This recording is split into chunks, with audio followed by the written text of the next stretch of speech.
Mr. Speaker, yesterday the Senate passed the Farm Bill Conference Report, something the House did almost 2 weeks ago. And I want to thank my House and Senate colleagues that stood firm and voted against the conference report because of the egregious cuts to SNAP, formerly known as food stamps. I'm especially proud and thankful that none of my Massachusetts colleagues voted for the bill. Unfortunately, I think many of those who voted for this bill will ultimately come to regret their vote. But now that the fight over SNAP funding and the Farm Bill is over, it's time to look forward and once again refocus on how we can end hunger now. And despite the attacks on the poor that come from the Republican leadership in this Congress, there are good things that are happening among the anti-hunger community, and there are opportunities out there that we can take advantage of as we work to end hunger now. Every day, millions of hungry kids are able to eat a nutritious meal because of the school lunch program. In fact, 29 million children in more than 98,000 schools and residential child care institutions participate in the school lunch program on a typical day, and nearly 20 million kids receive their lunch at either a reduced price or free. The school lunch program is a lifeline for these kids who come from poor families. It's not their fault that their parents don't earn enough for them to put food on the table. For most of these kids, this is the only nutritious meal, and in some cases, the only meal they will eat on a weekday. That is why this program is so important. Imagine what happens to a child who goes to school hungry. It's harder for that child to pay attention in class, leading to difficulty learning and also leading to challenges in terms of their development, mentally and physically.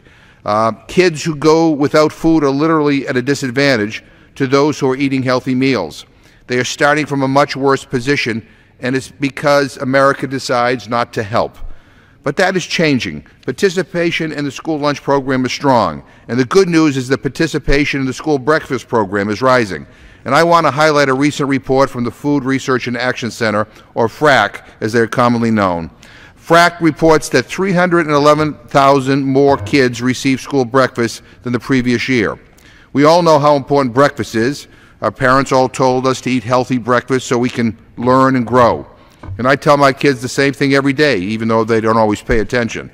And the school breakfast program is a critical part of ensuring that kids from poor families are able to start the day off right, that they don't start the school day off hungry, so they can learn properly and they can develop. Unlike the school lunch program, where the meal is served during the school day, where kids are already in school, many of these school breakfast programs take place before school starts. Because of that starting time, millions of kids don't participate in the school breakfast program. And that's why this report from FRAC is so encouraging. Schools are starting to offer breakfast free of charge to all children, not just kids who qualify based on income. Schools are moving breakfast out of the cafeteria and into the classroom after school starts, something that is known as breakfast at the bell.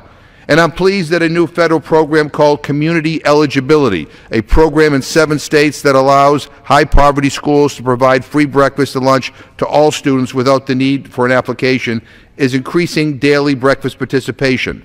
FRAC found that daily breakfast participation rose by 5% in these 7 states compared to 2.5% in non-participating states.